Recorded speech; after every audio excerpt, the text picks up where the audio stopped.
Tama mali! Kaya ako'y tumulong noon ng buong puso. Kahit na kay dating Pangulong Digong, sukang-suka na ako. Sabi ko, iba itong anak. Kasi totoo naman nagpakita talaga na hindi siya basta-basta tumitiklop sa ama. At isa pa, talagang magagawa kong suportahan siya. Sino nakiusap? Ang Pangulong Bongbong Marcos Jr. Di ba sinabi pa ni Bibi Sara, I love you, Bongbong.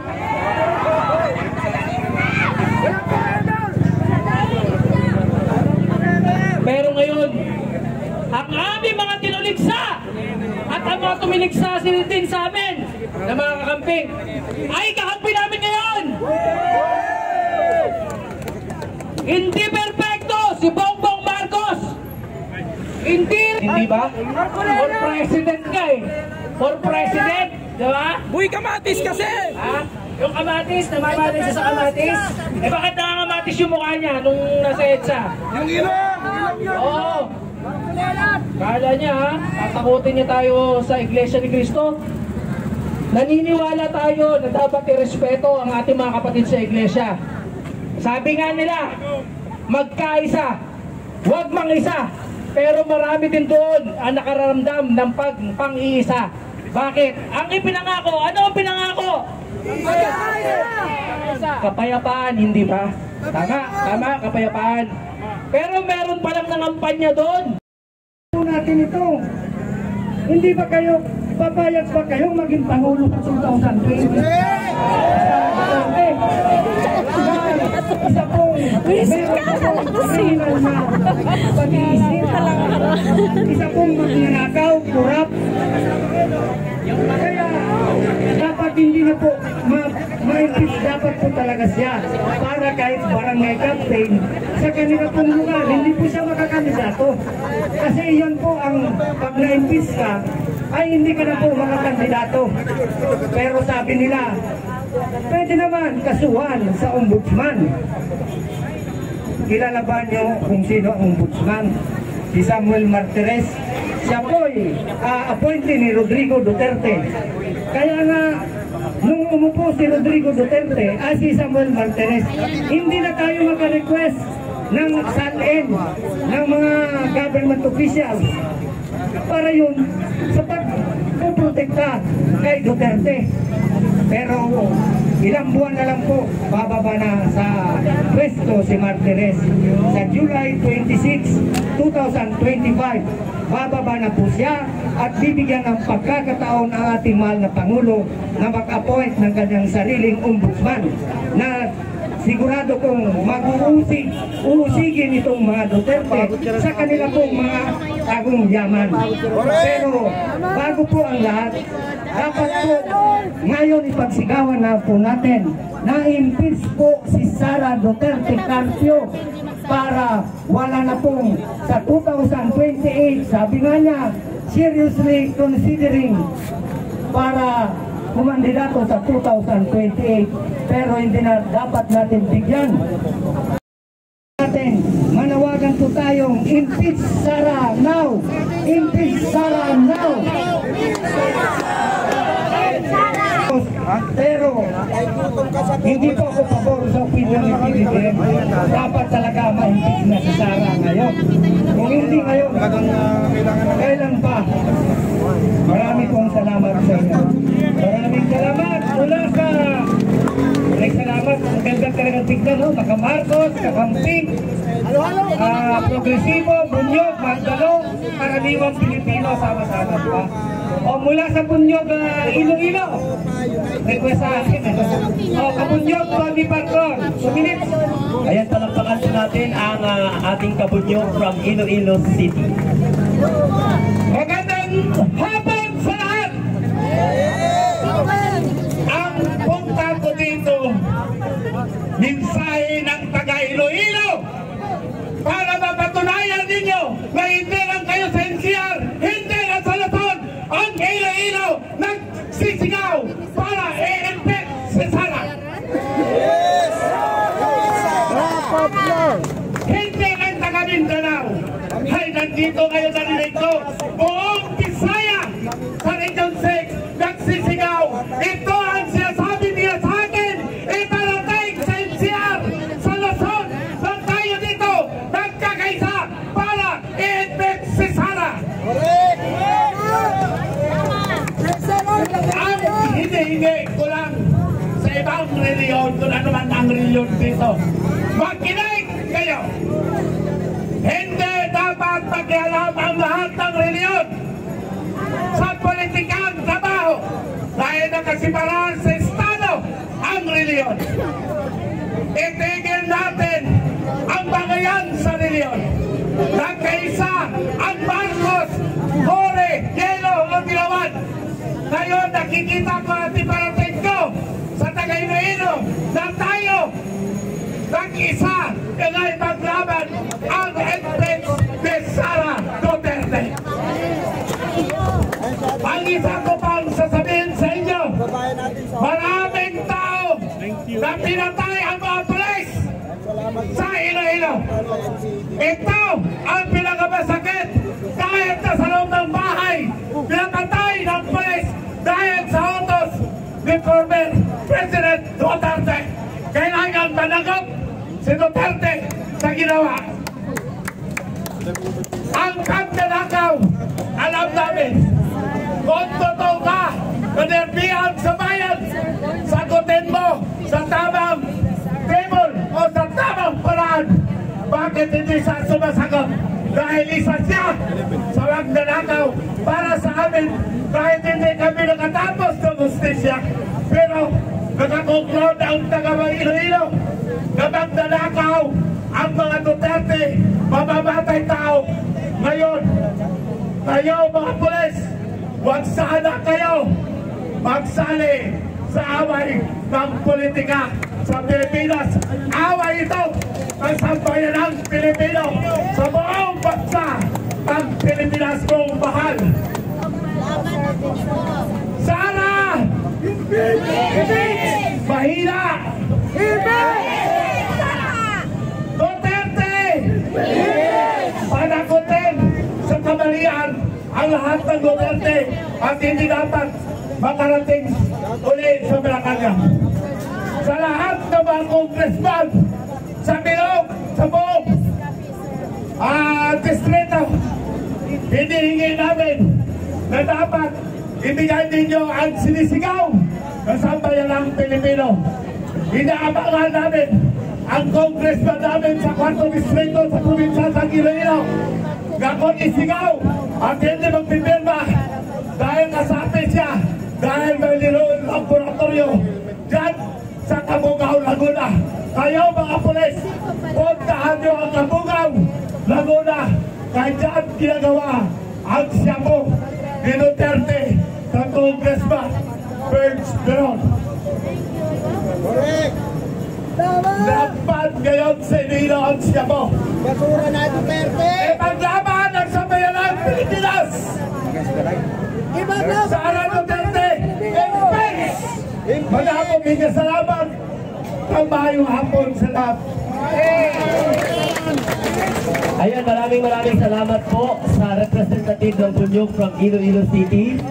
Pride ng mga Ilonggo. Ilonggo man ko. Ilonggo man ko. Okay? So nandito tayo ngayon dahil unang-una, ayaw natin maulit na may isa pang Duterte na mamuno sa Pilipinas. Ang 6 na taon na pamumuno ni Rodrigo Duterte ay isa sa madilim na yugto ng kasaysayan sa politika. Lalong-lalo na ngayon, ang anak niya at mga kalyado niya na hindi pa nga nakaupo, may sungay na. Papayag ba kayo na magkaroon naman ng patayan? Walang paggalang sa human rights.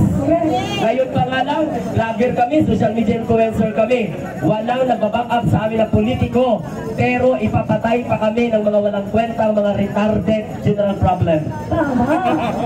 Ngayon, nagtatago na si Clemente Dado dahil po sa final na siya ng kaso ng Cybercrime Division or actually inciting to sedition.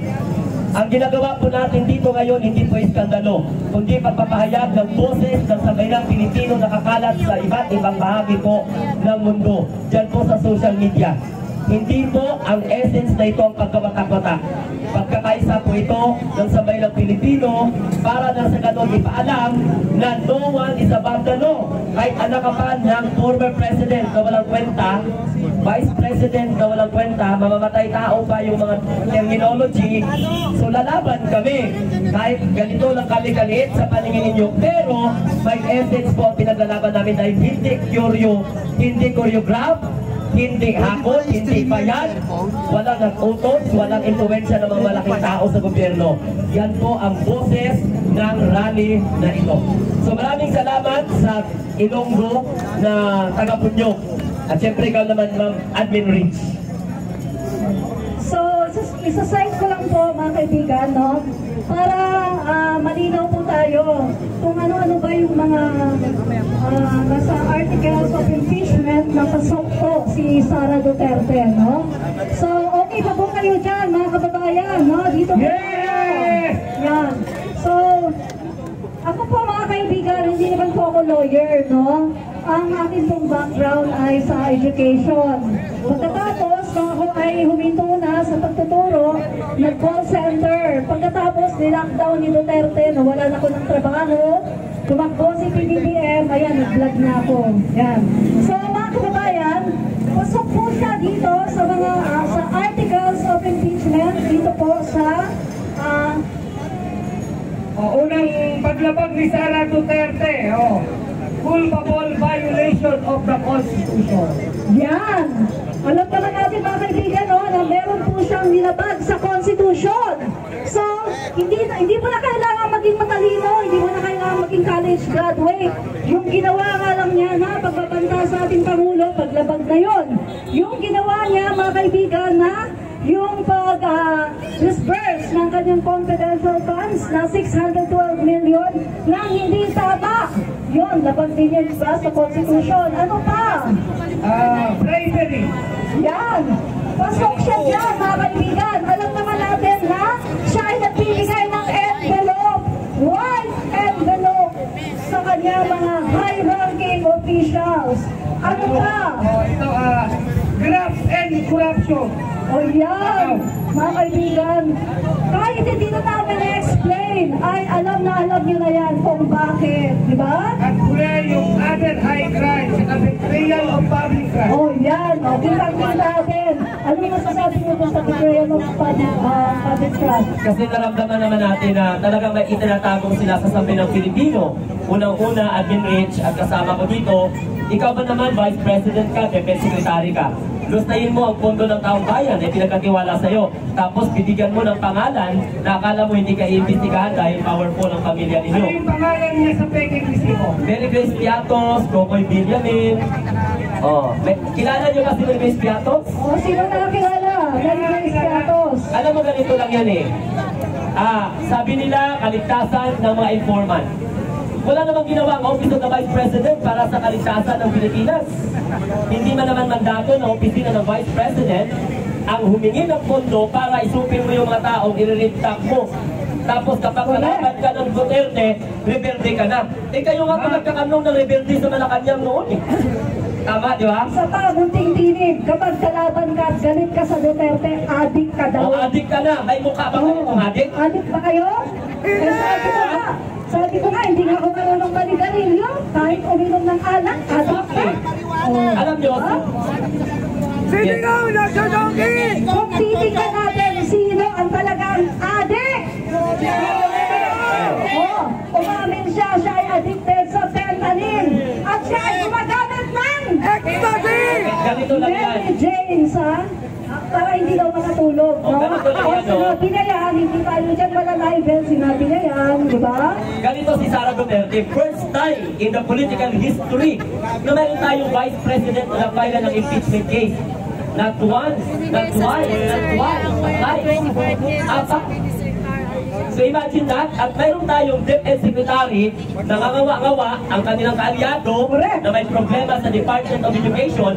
Anong ginawa ng administration ng tatay mo at ano ang ginawa mo na hindi nyo naman diniliver yung mga milyong-milyong halaga na mga digitalization program ng gobyerno. So alpak at Correct. Kaya nga tayo nandito dahil ayaw natin ng Duterte na mamuno ulit sa bansa. Impeachment para matigil na itong ambisyon ng mga Duterte na pasukin ang politika sa Pilipinas in their own political survival. Dahil may kaso sila sa ICC, extrajudicial killing. Pero pag paggustahin ng pondo ng taong bayan na hindi marunong magpaliwanag. Ito pa, musing TV ka, natatawa ako mga kababayan, nakakatawa. Sabi ba naman ni Sara Duterte, yung ating bansa daw, unti-unting dumadaos-dos, mga kaibigan. Kaya daw, siya ay nag-iisip kung siya ay tatakbo sa 2028. Pero itong masasabi ko, hello! DepEd nga lang, hindi mo na ayos? DepEd nga lang! Iisa lang yan, DepEd! Hindi mo nga naayos pagkatapos buong bansa pa? Kung Pilipinas pa? Ano ka? Hello? Hindi hello. Ambisyosa. Ambisyosa! Gara-gara. Hindi mo nga natapos, hindi mo nga natuldukan na solusyonan ang mga problema sa DepEd. Pagkatapos gusto mo bang maging Pangulo ng Pilipinas? Hello! Ambisyosa ka! Kaya dapat kang i-impeach! Sara Duterte! Duterte! Impeach! Sara Duterte! Ngayon, last two vlogger na tayo siguro, no? Okay, last two. Marami nang umalis eh. Oo, yung Magdalo, umalis kanina, marami sila. Sayang, nakunan tayo, ano? Oo, di bale, tayong mga natitira dito, yung mga bandila natin, saka mga tarpulin. Unang-una muna, saludo sa lahat ng narito ngayon.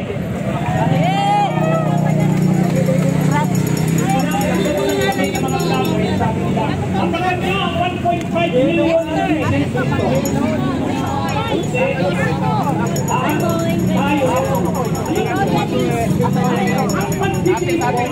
ang pagtitipon, hindi naman lang sa bilang yan. Ang tinitingnan sa pagtitipon, yung sustansya. Kasi halimbawa, ay pagtitipon mo, ipagtitipon ng relihiyon, kahit mga million yan, hindi rin masyadong may substansyan. Kasi relihiyon yan eh. Diba? Oh. Pero yung ating pagtitipon, paninindigan ang nag-block sa atin na pumunta dito. Katunayan, kanina pa, ang daming lumalapit sa akin. At wala naman tayong pera na pinambat. Sa totoo lang, ang sabi, nung ino-organize namin ito, nila Admin Rich, sila Mami Ping, sabi ko, ang bunyog sa Metro Manila, kaya namin kahit 5,000. Kaya lang sabi ko, ang kailangan natin dyan, pamasahe man lang, o kaya sasakyan. Wala naman kami nga kuwang pamasahe man lang o sasakyan eh. Kahit piso. Kaya, yung bunyog na lang nakita nyo rito, yan lang yung nagpusa na gumastos sa pagpunta dito. Pero kung may pamasahe, ay mas marami. Kaya lang hindi naman tayo, wala tayong pera eh. Sarili. Habang nagla-live ako, Admin Rich, tapos Mami Ping, konting tinig, ang bilis ng galaw ng mga comments. Kanina, ang nanonood sa akin kanina, alas 11 bago ko pumunta dito, mga 6,000 na live viewers. Sabi ko, live ko ito bago pumunta dito. At ang bilis ng mga ng comments. Ang dami nila, sabi nila, attorney, hindi man kami makasama sa inyo dyan, pero suportado namin kayo sa ginagawa nyo. Kaya tayo ganito, 1.5 million ka man, kung hindi mo naman kinakatawan ang kabutihan, kung hindi mo naman kinakatawan ang mamamayan, walang silbi ang 1.5 million. Ha? 1.5 million ang pinaglalaban mo, kasamahan? Dito na tayo sa ganito na 1,000 na para sa kabutihan ng bayan. Yes! Ha? Ako nga, kanina akala ko, tinanong ako ng media, sabi ko, mga 700. Ako kasi honest tayo eh. Yung mga vloggers ng DDS na nagrarally doon sa Ensasay, kikinsi sila, ang sinasabi nila, dinagsa daw ng mga supporters ni Sara. Kikinsi, dinagsa. Ay ako nung tinanong kanina ng media ng GMA, attorney, ilan ang estimate mo? Sabi ko mga 700. Honest yun. Pero tinignan ko ngayon dito at umalis na yung iba, yung Magdalo, lampas tayong 1,000. Yes! Diba? Mabuhay tayo! Oh, kaya lang, na yan nandyan, yan ang mga vloggers ng katotohanan eh. Hindi naman tayo magsasabing dumagsa ang mga pro-impeach Sara. Hindi. Totoo lang tayo magbalita. Kaya nga kayo, tinatangkilik niyo ang mga vlogs namin, di ba? Kasi sa katotohanan lang tayo.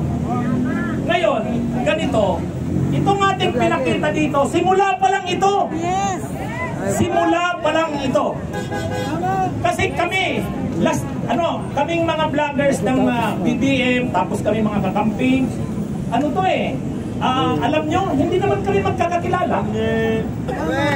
Alam nyo nung meeting namin nung isang araw doon sa nag-meet kami, si Aling Marie, nasaan si Aling Marie? Aling Marie, nasaan ka? Okay, si Aling Marie, na-meet si Takiro. O nasaan si Takiro? Nagkipag-chikahan kita Takiro. Ayan si Aling Marie. Ay, kapag-meet anong gagawin ko? Paparap ko naman si Sara. Si Aling Marie. Kasi nakita niya si Takiro Miyamoto. O, si Takiro, magkalaban sila ng eleksyon. Nagharap sila doon sa meeting namin. Sabi ni Takiro, ikaw pala Aling Marie yung kalaban ko ng eleksyon Sabi naman ni Aling Marie, ikaw rin pala si Takiro. Diba? Tapos nasaan si Prince EJ? Ito! Mga kakampings! Ito ang nag-imbento ng lugaw. Yan ang tumawag kay Leni na lugaw. Sabi ni Aling Marie, ikaw pala ang tumawag kay Leni na lugaw. Di ba nakakatuwa? Nakakatuwa. Nakakatuwa na tayo ngayon. May pula, may pink, kami sa Punyog Blue. Pero sa pagkakataong ito, nagkakaisa tayo sa panawagang i-impeach si Sara.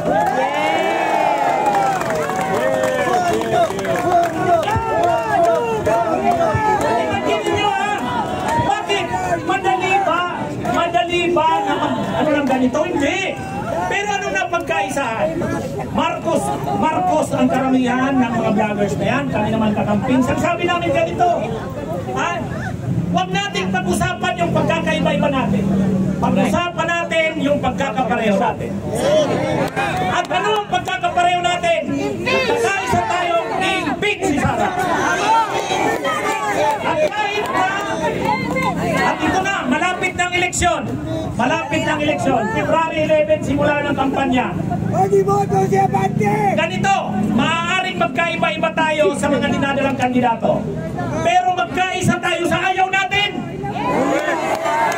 Bahala na kayo kung sinong gusto nyo senador.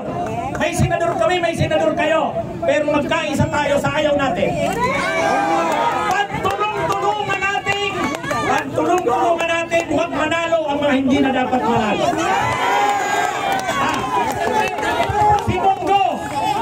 Si Bongo pumapasok sa survey, pagtulong-tulungan natin, ilaglag natin. Si Bato, wala na, 10, 11, 12, ihulog pa natin ang todo. Si Marcoleta, ang yaman-yaman ni Marcoleta. Si Nicoloy wag na. 2% lang ang survey niya. Kaya ibig kong sabihin, huwag na natin wala na dapat manalo kahit isang kandidato ng Duterte. Ang pagpapalagot natin sa Duterte, wala na dapat manalong senador na Duterte. Bahala na kayo kung sino ang gusto nyong maging senador. May kanya-kanya tayong manok. Pero pagdating pagkaisahan natin, pagtulong-tulungan natin, huwag nang manalo ang sino man sa Duterte. Okay ba tayo doon? Kaya itong pagkakaisa natin ngayon, hindi lang ito sa impeachment, sa election sa 2025, magkaisa rin tayo. Kung hindi yan mapigilan si Sara, tumakbo yan. Magkaisa tayo sa 28, huwag manalo yan si Sara Duterte. Kahit na sino, basta't wag lang si Sara. Pero mas maganda, wag nang tumakbo yan sa 2028, kaya i-impeach na natin. Ngayon, ipakita natin ang persa natin. Alam niyo yung mga kongresista na yan, medyo natatakot sa iglesia eh. Dinaga! Dinaga! Pero ipakita natin sa kanila, huwag silang matakot. Alam nyo, sabi kanina ni Congresswoman Franz Castro, medyo nag-ano siya kasi si PBBM, parang hindi masyadong sulit ang stand. Pero mayroong sinabi si PBBM kahapon lang na medyo maganda. Yun. Diniscuss ko kanina sa vlog ko. Anong sabi ko? Anong sabi ni PBBM? Kung siya ang tatanungin, parang wala ng oras. Pero ang sabi niya, pero wala namang magagawa ang Kamara. Wala namang magagawa ang Senado. Diba? Ibig sabihin, si PBBM na ang nagsabi na ang Kamara, pag may nag-file ng complaint, wala naman silang magagawa. Kailangan nilang aksyonan yan. At ang Senado naman, pag na-file sa Senado yung articles of impeachment, wala rin namang magagawa ang Senado, kundi dinggin yan. Pag hindi nila yan inaksyonan, sila ay pwede natin papanagot. Kasi ministerial duty nila yan eh. Kaya nga sabi ni PBBM, they have no choice. The House has no choice. The Senate has no choice. Once the impeachment complaint is filed, they have to act on it. Yes, correct. Bakit pinapatagal nila? Sana pinapatagal nila dahil may plano silang iba para ma-file. Sana ganon. Pero pag hindi, dapat tayo, itong mga kongresin, ang galing-galing na ng ganawa ng Quadcom, ang galing-galing na ng investigasyon ng House Blue Ribbon Committee, parang ang mga Pilipino sumumaybay ng telenovela eh. Ang totoo lang, ang Kamara, noon pa mang mga panahon ni Mitra ni Felicia, ang sama-sama ng imahe ng Kamara, ng House, parang tuta ng buwaya. Pero ngayon, dito sa ginawang Quadcom hearing, sa kayong pag-imbestiga kay Sara, pumangaw ang Kamara. Diba, pumangaw? Tapos ngayon, sila na mismo ang nagsabi, ang grabe, matindi tong ebidensya laban kay Sara. Tapos ngayon, hindi nila susuportahan ng impeachment. Anong klase sila?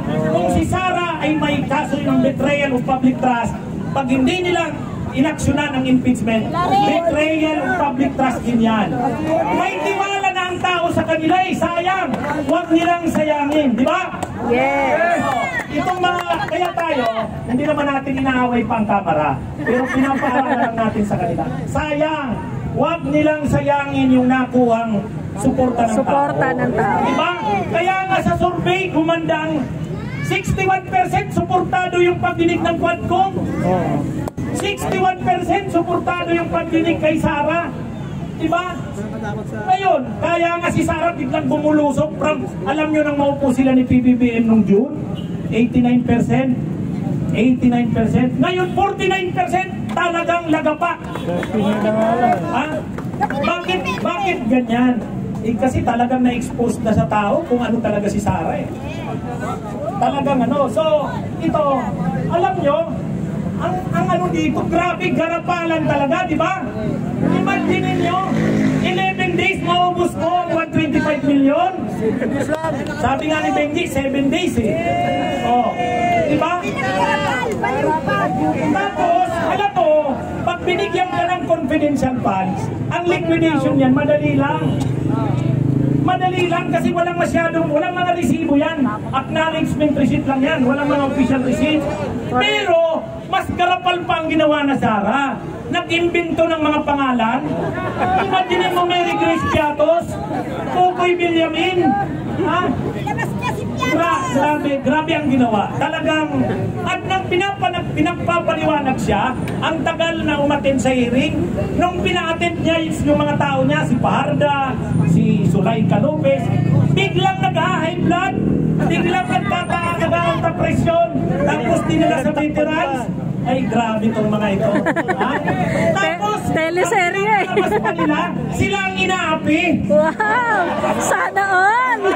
Imagine nyo yan, sila ang inaapi, nagpapaawa.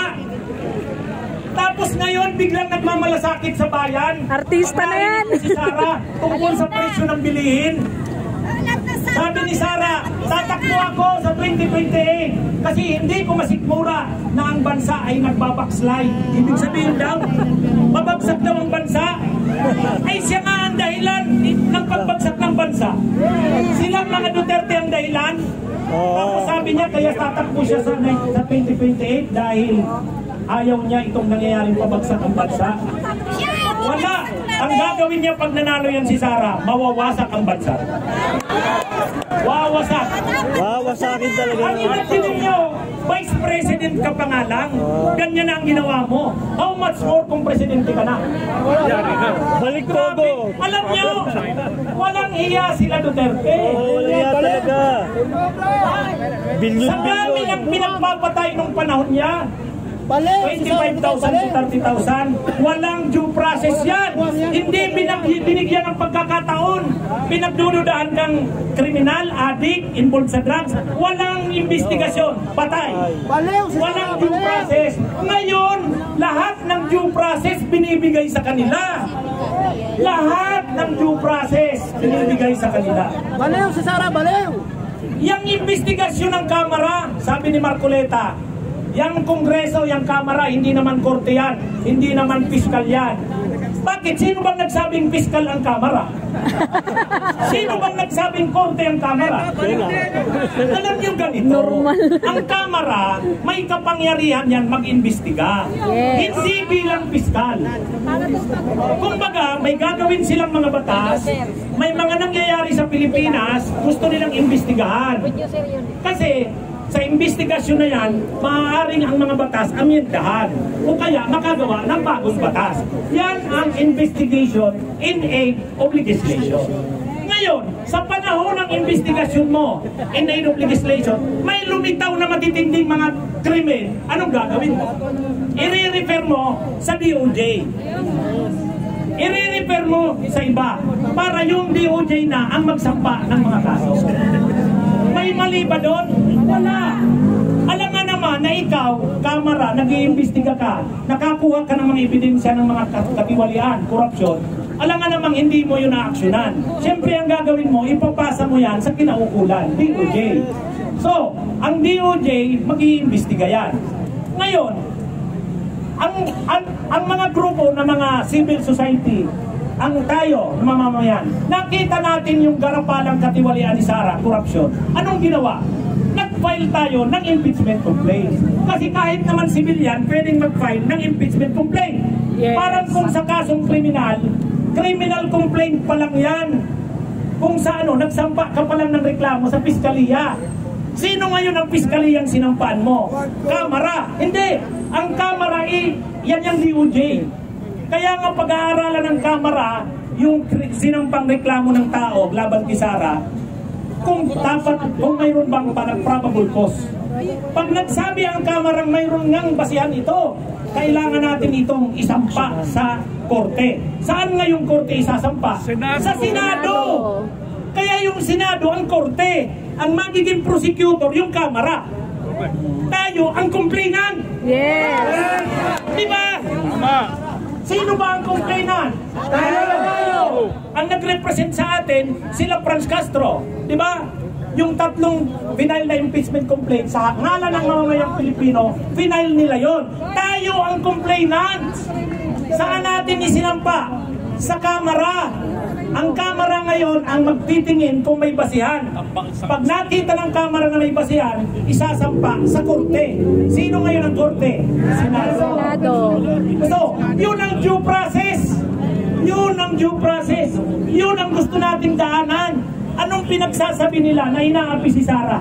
Anong pinagsasabi nila na inaapi daw dahil parang ang Kamara daw, umaaktong Kamara at korte? Princess Sara.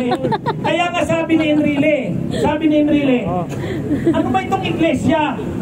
Hindi nila pwedeng bawalan ang impeachment kasi constitutional right yan at constitutional process yan. Diba? Kapag hindi inaksyonan ng Kamara yan, at kapag ang gobyerno, mga nakaupo sa gobyerno, hindi inaksyonan yan, lumalabas na parang natakot, parang hawak sa liid ngayon ang mga kongresista. Pagka ganyan ang nangyari, dangerous precedent. Hindi maganda yan. Kasi ibig sabihin, kaya na palang takutin ng isang sekta na relihiyon kapag nag-rally sila. Hindi maganda yan sa demokrasya. Diba? Kaya sabi ni Enrile, 101 years old na yata si Enrile. Dito lumabas yung kanyang wisdom. Kaya nga sabi ni PBBM, one of the greatest legal thinkers si Enrile. Tama yung sinabi niya. Oh, di ba sangayon si PBBM? Sabi ni PBBM, sangayon kami sa sinabi ni Enrique. Dangerous president yan. Kasi kung ganyan pala, di ang Romano Katoliko, pag may gusto pala, magrarally na lang. Hindi tama yung ganoon. Pagulungin ang proseso. Pagulungin ang proseso. Kahit tayong mamamayan, ano tayo? Gusto natin gumulong ang proseso, di ba? Oo. Ngayon, kung sa tingin nila, walang basihan ng mga akusasyon sa kanila, o diidipinsa nila ang sarili nila, di ba? Sa impeachment court, karamihan pa naman ng senador, kanila. O, paano mo masasabing inaapi sila? Pwede naman siyang kumuha ng pinakamagagaling na abogado, si Sara, di ba? O, ang kailangan dito, gumulong, pagulungin.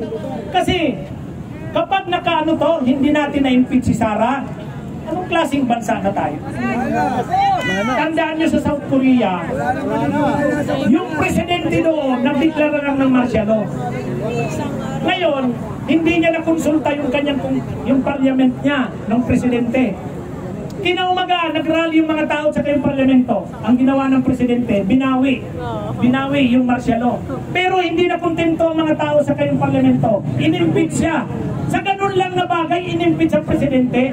Sa Pilipinas pa na ang vice president nagnanakaw ng garapalan sa pera ng bayan. Papalampasin natin, anong klaseng bansa tayo? Diba? Ang tawag dyan, impunity. Alam nyo, ang sector na impunity, yung ginawa ni Duterte sa EJK, impunity.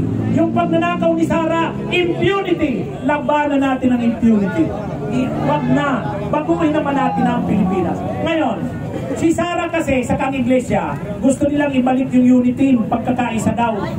Pero ang gusto nilang pagkakaisa sa pagnanakaw sa bayan.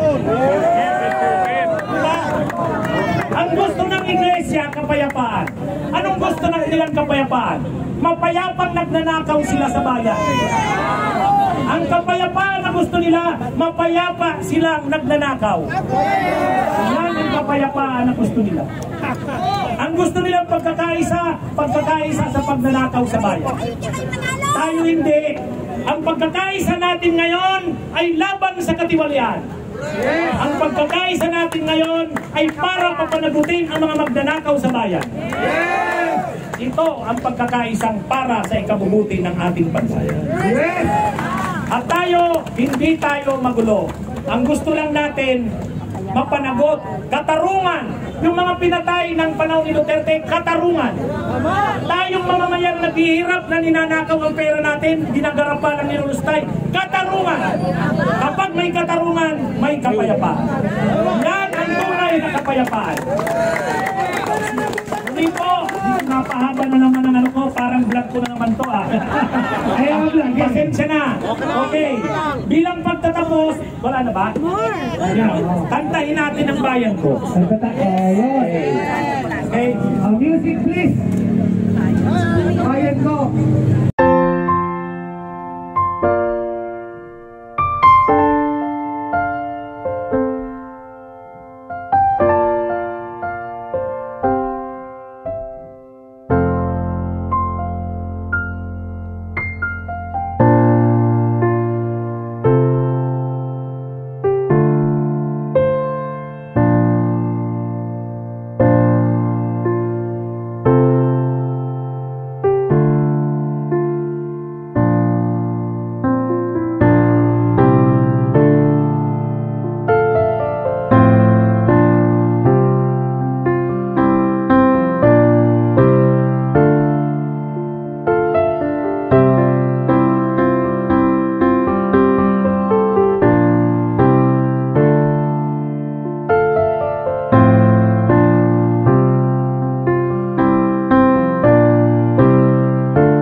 po sa lahat po ng mga vlogger.